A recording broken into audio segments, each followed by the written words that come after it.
যেহেতু এই দেশের জাতীয়তা ইসলামের ভিত্তিতে গড়ে ওঠে নাই, এই দেশে ইসলামকে এখনো পর্যন্ত অফিসিয়ালি রাষ্ট্র পরিচালনার মূলনীতি হিসাবে গ্রহণ করা হয় নাই, সুতরাং ধর্মের ভিত্তিতে এই জাতিগত ভাগাভাগি করে এরপর একদলকে এক্সট্রা ফ্যাসিলিটিস দেওয়ার কোনো নৈতিক অধিকারী নেই।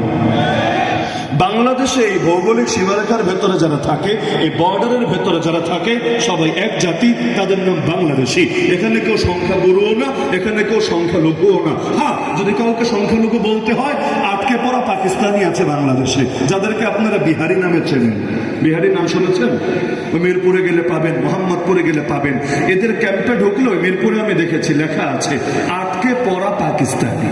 এখনো পর্যন্ত এটা লেখা, এই 2024-এর এই সপ্তাহের কথা আমি বলছি, লেখা দেখেছি আটকে পড়া পাকিস্তানি।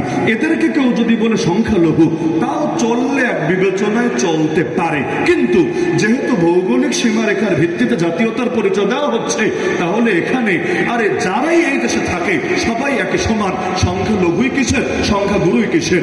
এমনকি বাংলা ভাষার ভিত্তিতে যদি জাতীয়তার কথা বলা হয়, যেমন আওয়ামী লীগের বিএনপিতে একটা মারপিট আছে। এখানে একদল বলে জয় বাংলা, একদল বলে বাংলাদেশ জিন্দাবাদ, একদল বলে বাংলাদেশি জাতীয়তা, আর একদল বলে বাঙালি জাতীয়তা। শুনেছেন না জীবনে?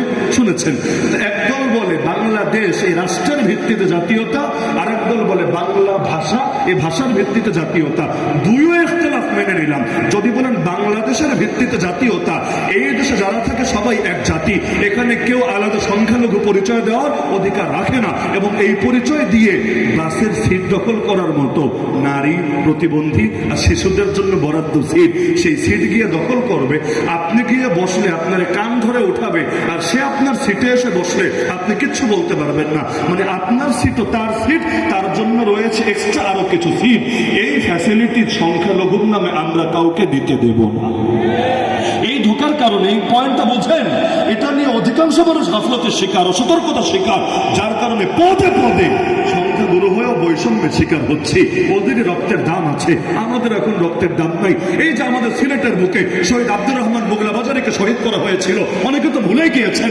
শহীদ আব্দুর রহমান মোগলাবাজারের হত্যার বিচার আজ হলো না কেন? ফরিদপুরের পঞ্চপল্লীতে, সেই মধুখালীতে আমাদের 3 জন ভাইকে শহীদ করা হয়েছিল, যার মধ্যে 2 জন আপন মায়ের পেটের ভাই ছিল, একজন হাফেজে কোরআন ছিল। এই যে 3 জনকে মারা হলো, আজও বিচার হলো না কেন? আরে এই যে আমাদের শহীদ সাইফুর রহমান আলিফকে টুপি হত্যা করা হলো, আরে তার লাশ কবরে রাখার আগে